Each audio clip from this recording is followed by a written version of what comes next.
আলেম হওয়া মানে শুধুমাত্র দুনিয়াতে সুযোগ সুবিধা পাবো, জনগণের সম্মান আর মর্যাদা পাবো, রাস্তায় সালাম দিবে আর আমাদেরকে মর্যাদা দিবে, এটাই শুধু নয়। এলেমের দ্বারা যেরকম সাধারণ মানুষের সম্মান আর মর্যাদা পাওয়া যায়, এলেমের দ্বারা যেরকম দুনিয়ার মানুষের কাছে সম্মানিত হওয়া যায়, আবার এই এলেমের কারণে অনেক বড় বড় পরীক্ষার সম্মুখীন হতে হয়।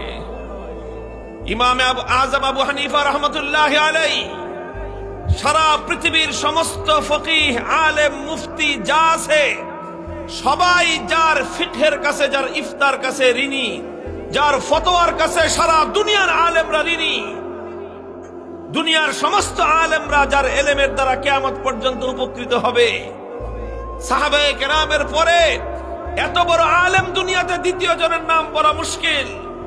সেই ইমামে আজম সময়ের শাসকের দ্বারা নির্যাতিত হয়েছেন, কারান্তরীণ হয়েছেন, শেষ পর্যন্ত বিষ প্রয়োগে শাহাদাত বরণ করতে হয়েছে ইমামে আজমকে। ইমামে মালিক রহমতুল্লাহ আলাইহি দ্বিতীয় পর্যায়ে যার মর্যাদা ইমামে আজমের পরে, তিনিও সময়ের শাসকের দ্বারা নিগৃহীত হয়েছেন। ইমাম আহমদ ইবনে হাম্বল রহমতুল্লাহ আলাইহি এই এলেমের দায়িত্ব বহন করতে গিয়ে সময়ের যে শাসক ছিল তার সঙ্গে মতপার্থক্য হয়ে গেল। শাসক বলে যে আল্লাহর কোরআন এটা ক্ষণস্থায়ী, ইমাম আহমদ বললেন না, আল্লাহর কোরআন কালামুল্লাহ তাআলা কাদিম, এটা চিরস্থায়ী, এটা আল্লাহর কালাম। শাসক বলে যে মানি না।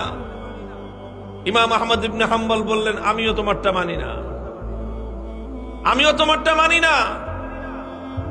লম্বা ইতিহাস, শেষ পর্যন্ত যখন মত পার্থক্য হলো, ইমামে আহমদ ইবনে হাম্বল চার ইমামের এক ইমাম, দুনিয়ার 4 ভাগের 1 ভাগ মানুষ 1300 বছর ধরে আজকে যার ইক্তেদা করতেছে, যার মাযহাব অনুসরণ করতেছে, আজকে হারামাইন, বাইতুল্লাহ, মসজিদে নববী যে ইমাম আহমদ ইবনে হাম্বলের মাযহাবের উপর চলতেছে, সেই ইমাম আহমদ ইবনে হাম্বল তাকে বন্দী করা হয়েছে, নির্যাতন করা হয়েছে। কিরকম নির্যাতন? ইতিহাসের মধ্যে লেখা হয় প্রতিদিন ওনাকে বেত্রাঘাত করা হতো। কি পরিমাণ বেত্রাঘাত? এই পরিমাণ বেত্রাঘাত যে বেত্রাঘাতের ফলে ওনার শরীর থেকে রক্ত প্রবাহিত হয়ে জমিনে প্রবাহিত হতো। আর তারা বলতে একটা কথা যে আহমদ, তোমার বক্তব্য প্রত্যাহার করতে হবে, তোমার বক্তব্য প্রত্যাহার করে শাসকের বক্তব্যকে তোমার মেনে নিতে হবে।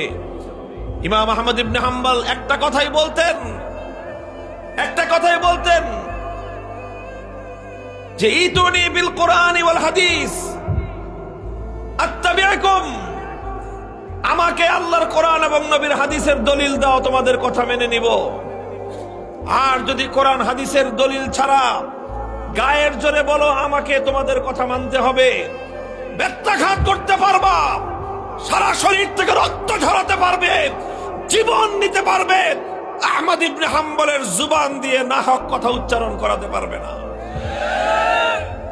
ইসলাম তো এই 3 ইমাম, 4 ইমামের 3 জন নির্যাতন ভোগ করেছেন।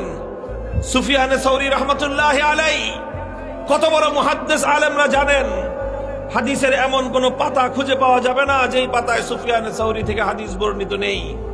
ওনাকে দেশ ছাড়তে হয়েছে, নিজের জন্মভূমি।